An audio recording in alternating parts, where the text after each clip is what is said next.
Welcome to Shri Rajiv Gandhi IAS academy. Friends, இந்த வீடியோவில் பிப்ரவரி 19ஆம் தேதிக்கான current affairs எல்லாமே பார்க்க போகிறோம். சரி, வாங்க பார்க்கலாம். ஃப்ரெண்ட்ஸ், இந்த வீடியோட நோட்ஸ் எல்லாமே கீழே பிடிஎஃபாக டிஸ்கிரிப்ஷன் கொடுத்துருக்கோம். அதெல்லாமே கிளிக் பண்ணி டவுன்லோட் பண்ணிச்சிங்க. அப்புறம் நம்ம டெலிகிராம் குரூப் லிங்க்மே கீழே டிஸ்கிரிப்ஷன் கொடுத்துருக்கோம். அதிலேயுமே கிளிக் பண்ணி ஜாயின் பண்ணிங்க. நம்முடைய டெலிகிராம் குரூப்பில் டெய்லியுமே கரண்ட் அஃபேர்ஸ் குவிசஸ் இப்படி வரும். நீங்களுமே ஜாயின் பண்ணி அட்டன் பண்ணிக்கலாம். ஓகே, சரி வாங்க பார்க்கலாம். ஃபஸ்ட்டு, தற்போது இந்தியா வந்துள்ள Sheikh Tamim bin Hamad Al Thani எந்த நாட்டின் அரசர்? இதற்கான ஆன்சர் கத்தார். இப்போது கத்தாருடைய அரசர் இந்தியாவுக்கு வந்திருக்காரு. நம்ம பிரதமர் மோடி கூட சந்திச்சிருக்காரு. ஓகேவா? இதில் வந்து 7 ஒப்பந்தங்கள் கையொப்பமாக இருக்குது. அதில் முக்கியமான ஒப்பந்தங்கள் பார்க்கலாம்.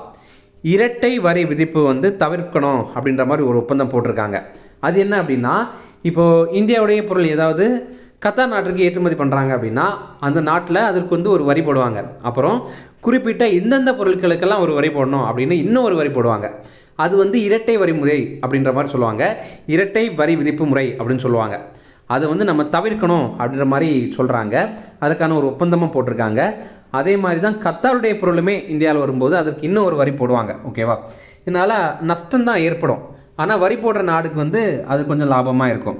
ஓகே, அடுத்தது பார்த்திங்கன்னா, அடுத்த 5 ஆண்டுகளில் இந்தியா மற்றும் கத்தார் இதோடைய இருதரப்பு வர்த்தகத்தை $14 பில்லியன் 28 பில்லியன் உயர்த்தணும் அப்படின்ற மாதிரி ஒரு இலக்கு வச்சுருக்காங்க. இப்போ பார்த்தீங்கன்னா அது $14 பில்லியன் தான் இருக்குது. ஆனால் அதை வந்து 28 பில்லியன் உயர்த்தணும் அப்படின்ற மாதிரி ஒரு இலக்கு வச்சுருக்காங்க. அடுத்தது, கத்தார் தேசிய வங்கி. இது கத்தார் நாட்டில் இருக்கிற வங்கி. இதோடைய அதாவது இதில் பார்த்தீங்கன்னா இந்தியாவுடைய யூபிஐ வந்து பயன்படுத்தப்படும் அப்படின்னு சொல்லியிருக்காங்க. அடுத்தது, கத்தார் தேசிய வங்கிக்கு குஜராத்துடைய கிஃப்ட் நகரில் ஒரு அலுவலகம் அமைக்கப்படும் அப்படின்னு சொல்லியிருக்காங்க. அடுத்து பார்த்திங்கன்னா, நம்ம இப்போ பார்த்துருந்தோம் இந்தியா மற்றும் கத்தார் இதோடைய இருதரப்பு வணிகத்தை இரட்டிப்பாக்கணும். அதுக்கான இலக்கு ஆண்டாக 2030 ஆண்டை அவங்க நிர்ணயம் பண்ணியிருக்காங்க. இப்போது கத்தார்லேருந்து இறக்குமதி செய்யப்படுற பொருட்கள் என்னென்ன அப்படின்னா, எல்என்ஜி அதாவது லிக்விஃபைட் நேச்சுரல் கேஸ் அப்படிங்கிறது, திரவமாக்கப்பட்ட இயற்கை எரிவாயு அப்படிங்கிறது. அடுத்தது எல்பிஜி அப்படிங்கிறது, அதாவது திரவமாக்கப்பட்ட பெட்ரோலியம் எரிவாயு அப்படிங்கிறது. ரொம்ப முக்கியமாக இந்த 2யுமே நம்ம வந்து இறக்குமதி பண்ணுறோம். அதுவே நம்ம கத்தார் நாட்டிற்கு நம்ம இந்தியாவிலேருந்து என்னென்ன ஏற்றுமதி பண்ணுறோம் அப்படின்னா, தானியங்கள், காய்கறிகள், பழங்கள், மசாலா பொருட்கள் இதெல்லாமே. அடுத்தது, 2வது அகில இந்திய நீர் அமைச்சர்கள் மாநாடு தற்போது எங்கு நடைபெற்றது? இதற்கான ஆன்சர் உதய்பூர். இப்போ பார்த்தீங்க அப்படின்னா, அகில இந்திய நீர் அமைச்சர்கள் மாநாடு அப்படிங்கிறது ராஜஸ்தான் மாநிலத்துடைய உதய்பூரில் தான் நடைபெற்றது. ராஜஸ்தான் பற்றி பார்த்தீங்கன்னா, ராஜஸ்தானுடைய முதல்வர் பஜன்லால் சர்மா அப்படிங்கிறவர். மத்திய ஜல்சக்தி துறை அமைச்சர் CR பாட்டில் அப்படிங்கிறவர். அடுத்தது, நக்ஷா என்ற திட்டம் தற்போது எந்த மாநிலத்தில் தொடங்கப்பட்டது? இதற்கான ஆன்சர் மத்திய பிரதேசம். இப்போ மத்திய பிரதேசத்தில் நக்ஷா அப்படிங்கிற ஒரு திட்டத்தை வந்து தொடங்கியிருக்காங்க. இது ஒரு பைலட் ப்ராஜெக்ட். அதாவது மத்திய பிரதேசத்தில் வந்து செஞ்சு பார்ப்பாங்க. இது சக்ஸஸ் ஆச்சு அப்படின்னா இந்தியாவில் இருக்கிற எல்லா இடத்துலையுமே இதை கொண்டு வருவாங்க. நக்ஷா இதோடைய விரிவாக்கம் national geospatial knowledge based land survey of urban habitations அப்படிங்கிறது தான். மத்திய பிரதேசத்தில் ரைசன் அப்படிங்கிற பகுதியில் தான் இதை வந்து தொடங்கி வைத்திருக்காங்க. இது என்ன அப்படின்னா, சேட்டலைட் மூலமாக நிலம் பற்றிய தகவல் எல்லாமே அறிகிற ஒரு திட்டம்.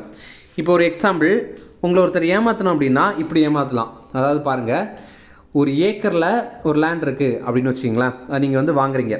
அப்போது ஒருத்தர் என்ன சொல்கிறார் அப்படின்னா, நான் இது இந்த லேண்டை உங்ககிட்ட தரேன், இது என்னுடைய லேண்டு தான் அப்படின்னு சொல்லிட்டு அதுக்கான பத்திரத்தை வந்து உங்கள் பேரில் எழுதி மாற்றுறதா ஒரு 20 லட்சம் வந்து வாங்குறாரு அப்படின்னு வச்சுக்கலாம். ஓகேவா? அப்போ அந்த பத்திரத்தில் வந்து உங்களுடைய பேர், உங்களுக்கு வந்து இத்தனை ஏக்கர் வந்து லேண்ட் வந்து எழுதி கொடுத்துருக்கோம் அப்படிங்கிற எல்லாத்தையுமே எழுதி தந்துடுவாங்க. நீங்களுமே காசுமே பே பண்ணிவிட்டு சைன் போட்டுருவீங்க. ஓகே, அடுத்தது தான் பார்த்தீங்கன்னா, வில்லங்க சான்றிதழ் எடுத்து பார்க்கும்போது தான் தெரியும் அந்த லேண்டு வந்து அவருடைய பேர்லேயே இல்லை, அது வந்து வேற ஒருத்தர் தான் ஓனர் அப்படிங்கிறது தெரியும். அப்போ ஒரிஜினல் ஓனர் வந்து வரும்போது அது பெரிய பிரச்சனை ஆகும். ஓகேவா? இந்த மாதிரி இந்தியாவில் நிறைய இடங்கள்ல நடக்குது. ஓகேவா? அப்போ உங்களுக்கு ஒரு சந்தேகம் வரும், அப்போ பத்திரம் எல்லாம் எழுதி தந்தாங்களே அது செல்லாதா அப்படின்னா, பத்திரம் யார் வேணாலும் எழுதலாம். ஒரு பாண்டு பேப்பர் வாங்கி யார் வேணாலும் எழுதலாம். ஓகேவா? அதனால் அதெல்லாம் ஒரு பெரிய மேட்டரே கிடையாது. அப்போது நிலம் பற்றிய தகவல் எல்லாமே நம்ம புரிஞ்சுக்கணும். ஓகேவா? ஏன்னா ஒரு நிலத்தில் வந்து இத்தனை ஏக்கர் தான் இருக்குதா, அதோட கம்மியாக இருக்குதா அப்படிங்கிறது எல்லாத்தையுமே நம்ம தெரியணும். அப்படின்னா இந்த மாதிரி ஒரு ஜியோஸ்பேஷியல் சிஸ்டம் நம்மக்கிட்ட இருக்கணும். ஒரு சேட்டலைட் சம்மந்தமான ஒரு சிஸ்டம் நம்மக்கிட்ட இருக்கணும். அது சம்மந்தமான ஒரு திட்டம் தான் இந்த ஒரு திட்டம்.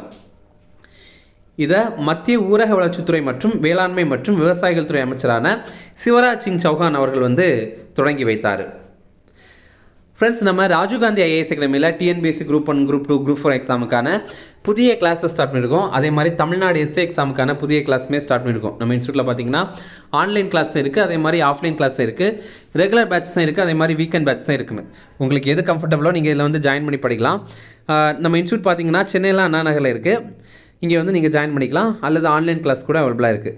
இது சம்மந்தமாக ஏதாவது டீட்டெயில் தரணும் அப்படின்னா ஸ்கில் தெரிய நம்பருக்கு கால் பண்ணி பேசிக்கலாம். அடுத்தது, வாழும் கைவினை பொக்கிஷம் விருது யாருக்கு வழங்கப்படும் விருது?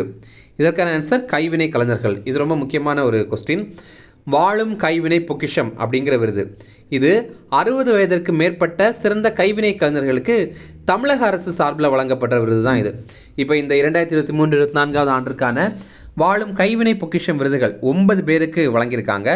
இதில் ரூபாய் 1 லட்சத்திற்கான காசோலை, அப்புறம் 8 கிராம் தங்கப்பதக்கம், அப்புறம் தாமிர பதக்கம் இதெல்லாமே வழங்கியிருக்காங்க. ஓகே, அதுவே பூம்புகார் மாநில விருது, அதுவுமே கைவினை கலைஞர்களுக்கு வழங்கப்படுற விருது தான்.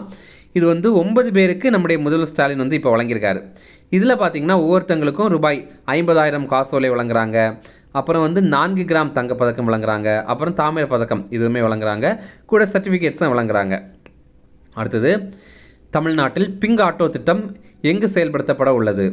இதற்கான ஆன்சர் சென்னை. சென்னையில் பெண்களுடைய பாதுகாப்பு கருதி பிங்க் ஆட்டோ அப்படிங்கிற திட்டத்தை வந்து செயல்படுத்த போகிறாங்க. இதோடைய நோக்கம் வந்து பெண்களுடைய பாதுகாப்பு உறுதி பண்ணணும், அதே மாதிரி பெண்களுக்கான சுய தொழில் வேலைவாய்ப்பு உருவாக்கணும் அப்படிங்கிறது. எப்படி பெண்களுடைய பாதுகாப்பு உறுதி பண்ணுவாங்க அப்படின்னா, இதில் வந்து ஜிபிஎஸ் கருவி வந்து பொருத்தப்பட்டிருக்கும். இப்போ ஒரு வேளை ஆட்டோ தடமாறி போச்சு அப்படின்னா போலீஸ் ஸ்டேஷனுக்கு வந்து தகவல் போய் அங்கேருந்து போலீஸ் வந்து அவங்கள மீட்பாங்க. இரண்டாவது, இந்த மாதிரி இதில் பெண் ஓட்டுநர்கள் தான் இருப்பாங்க. இதனால் பெண்களையுமே தொழில் முனைவோராக மாத்திரம் இல்லை, அதுதான். ஓகே, அதாவது தொழில் முனைவர் கிடையாது, சுயதொழில் அவங்களுக்கு வந்து ஏற்படுத்தி கொடுக்குறோம்ல, அதுதான். ஓகேவா? இதற்காக பார்த்தீங்கன்னா தமிழக அரசு 250 பெண்களுக்கு ஆட்டோ வாங்கிறதுக்காக ஒருத்தங்களுக்கும் ரூபாய் 1 லட்சம் வந்து வழங்குறாங்க. இதில் சில விதிமுறைகள் இருக்குது. என்னென்னா, இந்த பிங்க் ஆட்டோவுக்கு பெண்களே உரிமையாளராகவும் இருக்கணும், அதே மாதிரி பெண்களே ஓட்டுநராகவும் இருக்கணும். அடுத்தது, ஆட்டோ ஓட்டுற பெண்கள் பிங்க் நிற சீருடை வந்து அணிந்திருக்கணும், வேறு ட்ரெஸ் எல்லாம் வந்து போடக்கூடாது, இதுதான் வந்து போடணும் அப்படின்னு சொல்கிறாங்க. அடுத்தது, ஆட்டோவுக்கு முழுமையாக பிங்க் நிறம் வந்து பூசப்பட வேணும் அப்படின்னு சொல்லியிருக்காங்க. அதே மாதிரி ஆட்டோவுடைய இந்த உரிமம் இருக்குல்ல, அது வந்து 5 ஆண்டுகள் வரைக்கும் பேர் மாற்றம் செய்யக்கூடாது அப்படின்ற மாதிரி சொல்லியிருக்காங்க. ஏன்னா பார்த்தீங்கன்னா சிலர்லாம் பார்த்தீங்கன்னா ஆட்டோ வாங்கிட்டு வேற ஒருத்தங்களுக்கு அதை விற்றுட்டு போயிடலாம்ல, அந்த வாய்ப்பு கூட இருக்குல்ல, அதனால தான் இந்த மாதிரி ஒன்று பண்ணியிருக்காங்க. அடுத்தது, டைடல் பூங்காவை தமிழ்நாட்டில் முதல் முறையாக திறந்து வைத்தவர் யார்? இதற்கான ஆன்சர் கருணாநிதி. நம்முடைய முன்னாள் முதல்வர் கருணாநிதி அவர்கள் தான் டைடல் பார்க்கை தமிழ்நாட்டில் முதல் முறையாக தொடங்கி வைத்தாங்க.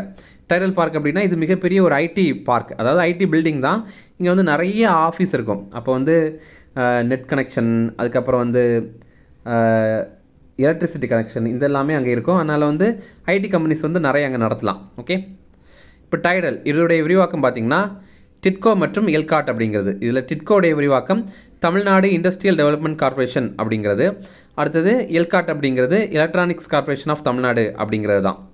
இப்போ 2000ஆவது ஆண்டு முன்னாள் முதல்வர் கருணாநிதி அவர்கள் வந்து சென்னையில் தரமணியில் இதை நிறுவி திறந்து வைத்திருந்தார். இப்போது போன ஆண்டு நவம்பர் 22ஆம் தேதி மாபெரும் டைடல் பூங்காவை முதல்வர் ஸ்டாலின் அவர்கள் வந்து திறந்து வைத்தார். அவர் எங்கே திறந்து வைத்தார் அப்படின்னா திருவள்ளூர் மாவட்டத்தில் பட்டாபிராம் அப்படிங்கிற பகுதியில் தான் திறந்து வைத்தார். இப்போது 2ஆம் மற்றும் 3ஆம் நிலை நகரங்களையுமே மினி டைடல் பூங்காக்கள் வந்து அமைக்கப்பட்டிருக்கு. முக்கியமாக பார்த்திங்கன்னா விழுப்புரம், தஞ்சாவூர், தூத்துக்குடி, அப்புறம் சேலம் இந்த பகுதிகளெல்லாம் இதற்கான பணிகள் நடந்துகிட்ருக்கு. சில இடங்களில் திறந்து வைத்துட்டாங்க. இப்போது எதனால் இதை நம்ம நியூஸில் பார்க்குறோம் அப்படின்னா திருச்சி, அப்புறம் மதுரை இந்த பகுதிகளில் டைடல் பூங்காக்கள் அமைக்கிறதுக்காக முதல்வர் ஸ்டாலின் வந்து அடிக்கல் நாட்டியிருக்காரு. திருச்சி மாநகராட்சியில் பஞ்சப்பூர் அப்படிங்கிற பகுதியில் அடிக்கல் நாட்டியிருக்காரு. மதுரை மாநகராட்சியில் மாட்டுத்தாவணியில் அடிக்கல் நாட்டியிருக்காரு. அடுத்தது, சில கரண்ட் அஃபேர்ஸ் இருக்குது, அதை பற்றி சில ஷார்ட் நியூஸ் டிஃபரன்ஸ் அதையுமே பார்க்கலாம்.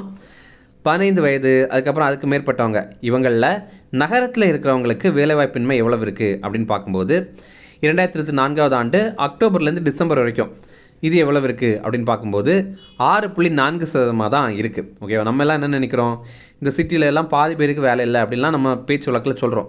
பாதி பேர் அப்படின்னா 50% வேலை இல்லை அப்படின்னு தானே அர்த்தம். ஆனால் அப்படி கிடையாது, ரொம்ப குறைவாக தான், கொஞ்சம் பேருக்கு தான் வேலை இல்லை. வெறும் 6.4% தான் வேலை இல்லை. இது வந்து கணக்கில் பார்க்கும்போது நிறைய வரும், ஆனால் சதவீதத்தில் பார்க்கும்போது கம்மியான சதவீதம் தான். இல்லை ஆண்களில் வந்து 5.8% வேலை இல்லை, பெண்களுக்கு 8.1% வேலை இல்லை. இதுலேயும் பாருங்களேன், ஆண்களோட பெண்களுக்கு தான் நிறைய பேருக்கு வேலை இல்லை. ரொம்பவே குறைவாக எங்கே வேலை வாய்ப்பின்மை இருக்குது அப்படின்னா குஜராத்தில் தான் இருக்குது. அங்கே 3% மட்டும்தான் வேலை இல்லை. இந்த ரிப்போர்ட் பார்த்திங்கன்னா பீரியாடிக் லேபர் ஃபோர்ஸ் சர்வே அப்படிங்கிறது, இது ஒவ்வொரு காலாண்டிற்கு, அதாவது நிதி ஆண்டில் ஒவ்வொரு காலாண்டுலேயும் வந்து இதை வெளியிட்டிருப்பாங்க. தமிழில் இதை காலமுறை தொழிலாளர் திறன் கணக்கெடுப்பு அப்படின்னு சொல்லுவாங்க. இதை ministry of statistics and programme implementation தான் வந்து வெளியிடுறாங்க. மத்திய புள்ளியியல் மற்றும் திட்ட அமலாக்கத்துறை அமைச்சகம் தான் இதை வந்து வெளியிடுறாங்க. அடுத்தது பார்த்திங்கன்னா 125 கிலோ எடைய பற்களாலேயே தூக்கி விகாஸ் சுவாமி அப்படிங்கிற ஒரு யோகா பயிற்சியாளர் கின்னஸ் சாதனை படைத்திருக்காரு. இவர் உத்தரப்பிரதேச மாநிலம் மீரட் நகரை சேர்ந்தவர். இத்தாலியில் நடைபெற்ற போட்டியில் தான் இந்த சாதனையை அவர் வந்து படைத்திருக்காரு. அவருடைய 2 மகன்களுமே இந்த மாதிரி அதிகமான எடையை தூக்கி சாதனை படைத்திருக்காங்க. அடுத்தது தர்மா கார்டியன் அப்படிங்கிற ஒரு கூட்டுப்பயிற்சி. எப்போவுமே 2 நாடுகளுக்கு இடையில் நடைபெற ஒரு கூட்டுப்பயிற்சி இப்படி பார்க்கும்போது நம்ம 3 விஷயங்களை நோட் பண்ணோம். முதல்ல அது எந்த 2 நாடுகளுக்கு இடையில் நடைபெறுது அப்படின்னு நோட் பண்ணோம். இந்த தர்மா கார்டியன் அப்படிங்கிறது இந்தியாவுக்கும் ஜப்பானுக்கு இடையில் நடைபெற ஒரு பயிற்சி. இரண்டாவது, அது என்ன வகையான பயிற்சி அப்படின்னு நோட் பண்ணோம். இது ஒரு இராணுவ பயிற்சியா, இல்லை கடற்படை பயிற்சியா, இல்லை விமானப்படை பயிற்சியா அப்படின்னு நோட் பண்ணோம். இது ஒரு இராணுவ பயிற்சி. மூன்றாவதாக இது எங்கே நடைபெறுது அப்படின்னு நோட் பண்ணோம். இது ஜப்பானில் ஃபுஜி மலை அப்படிங்கிற ஒரு மலையில் தான் நடைபெறுது. இது இந்த பிப்ரவரி 25ஆம் தேதி ஆரம்பித்து மார்ச் 9ஆம் தேதி வரைக்கும் நடைபெறுது. அடுத்த இம்பார்ட்டன்ட் டேஸ் பார்க்கலாம். உவேசாவுடைய பிறந்தநாள் இது வந்து பிப்ரவரி 9ஆம் தேதி. உவேசா அப்படின்னா உத்தமதானபுரம் வேங்கட சுப்பையர் மகனான சுவாமிநாதன் அப்படிங்கிறது தான். இவருடைய பிறந்தநாளை தமிழக அரசு தமிழ் இலக்கிய மறுமலர்ச்சி தினமாக அறிவித்திருந்தாங்க. ஓகேவா? அதனால் தமிழ் இலக்கிய மறுமலர்ச்சி தினம் அப்படிங்கிறது என்னைக்கு அப்படின்ற மாதிரி கூட எக்ஸாமில் கேட்கலாம். அது பிப்ரவரி 19ஆம் தேதி. இவர் 1855ஆவது ஆண்டு பிப்ரவரி 19ஆம் தேதி பிறந்தார். 1942ஆவது ஆண்டு ஏப்ரல் 28ஆம் தேதி மரணமடைந்தார். இவர் பிறந்த ஊர் திருவாரூர் மாவட்டத்தில் இருக்கிற உத்தமதானபுரம் அப்படிங்கிறது தான். அதனால தான் இவரை வந்து உத்தமதானபுரம் வேங்கட சுப்பையர் மகனான சாமிநாதன் அப்படின்னு சொல்கிறாங்க. இவருடைய வாழ்க்கை வரலாறை இவர் ஆனந்த விகடன் அந்த பத்திரிகையில் என் சரிதம் அப்படின்னு வெளியிட்டார். இனி ரிவிஷன் பார்க்கலாம். தற்போது இந்தியா வந்துள்ள Sheikh Tamim bin Hamad Al Thani எந்த நாட்டின் அரசர்? இதற்கான ஆன்சர் கத்தார். அடுத்தது 2வது அகில இந்திய நீர் அமைச்சர்கள் மாநாடு தற்போது எங்கு நடைபெற்றது? இதற்கான ஆன்சர் உதய்பூர். அடுத்தது நக்ஷா இந்த திட்டம் தற்போது எந்த மாநிலத்தில் தொடங்கப்பட்டது? இதற்கான ஆன்சர் மத்திய பிரதேசம். அடுத்தது வாழும் கைவினை பொக்கிஷம் விருது யாருக்கு வழங்கப்படும் விருது? இதற்கான ஆன்சர் கைவினை கலைஞர்கள். அடுத்தது தமிழ்நாட்டில் பிங்க் ஆட்டோ திட்டம் எங்கு செயல்படுத்தப்பட உள்ளது? இதற்கான ஆன்சர் சென்னை. அடுத்தது டைடல் பூங்காவை தமிழ்நாட்டில் முதல் முறையாக திறந்து வைத்தவர் யார்? இதற்கான ஆன்சர் கருணாநிதி. அவ்வளோதான் ஃப்ரெண்ட்ஸ். இந்த வீடியோ பிடிச்சா கண்டிப்பாக லைக் பண்ணுங்கள். நம்மளுடைய சேனலுக்கு சப்ஸ்கிரைப் பண்ணி வச்சுங்க. உங்களுடைய நண்பர்களுமே ஷேர் பண்ணுங்கள். கண்டிப்பாக இது அவங்களுக்கும் பயனுள்ளதாக இருக்கும். Okay, thank you.